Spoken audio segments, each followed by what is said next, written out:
بسم اللہ الرحمن الرحیم۔ سامعین و ناظرین، فقہی احکام کا سلسلہ جاری و ساری ہے، اور یہ فقہی احکام ہم توضیح المسائل آیت اللہ سیستانی اور آیت اللہ رابر معظم سید علی خامنائی سے بیان کر رہے ہیں۔ آج کا مسئلہ انشاءاللہ رابر معظم کی توضیح المسائل سے مسئلہ نمبر 39 اور 40 کو ذکر کریں گے۔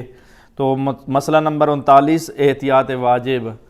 احتیاط واجب کا مطلب یہ ہے کہ کسی کام کو انجام دینا یا اسے ترک کرنا احتیاط کے باب سے واجب ہے، اور جہاں جہاں احتیاط واجب ہے ان جگہوں پر مکلف دوسرے مجتہد کی طرف رجوع کر سکتا ہے جس نے فتویٰ دیا ہو، احتیاط نہ کی ہو، اور رجوع بھی احتیاط میں سے ہے، یعنی رجوع میں بھی احتیاط ہے، اور یہ احتیاط العالم فالعالم کی رعایت کے ساتھ ہے۔ تو بہرحال احتیاط جو ہے وہ احتیاط واجب جہاں لگی ہوئی ہو کسی مجتہد کے فتوے کے ساتھ، مقلد کو اختیار ہے کہ وہ اس مسئلے میں احتیاط پر عمل کرے، یا کسی اور مجتہد کا اس بارے میں فتویٰ موجود ہے تو پھر اس فتوے پر عمل کرے۔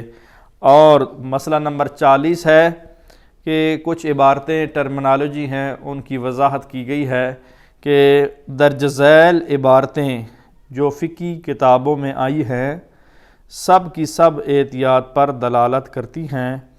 وہ عبارتیں یہ ہیں: فیہ اشکال، ایک عبارت، دوسری عبارت مشکل، تیسری عبارت لا یخلو من اشکال۔ یہ عبارتیں جو ہے وہ احتیاط پر دلالت کرتی ہیں۔ اس کے علاوہ عبارت آتی ہے لا اشکال فیہ، فتوے پر دلالت کرتی ہے۔ اسی طرح عملی اعتبار سے عبارت لا یجوز اور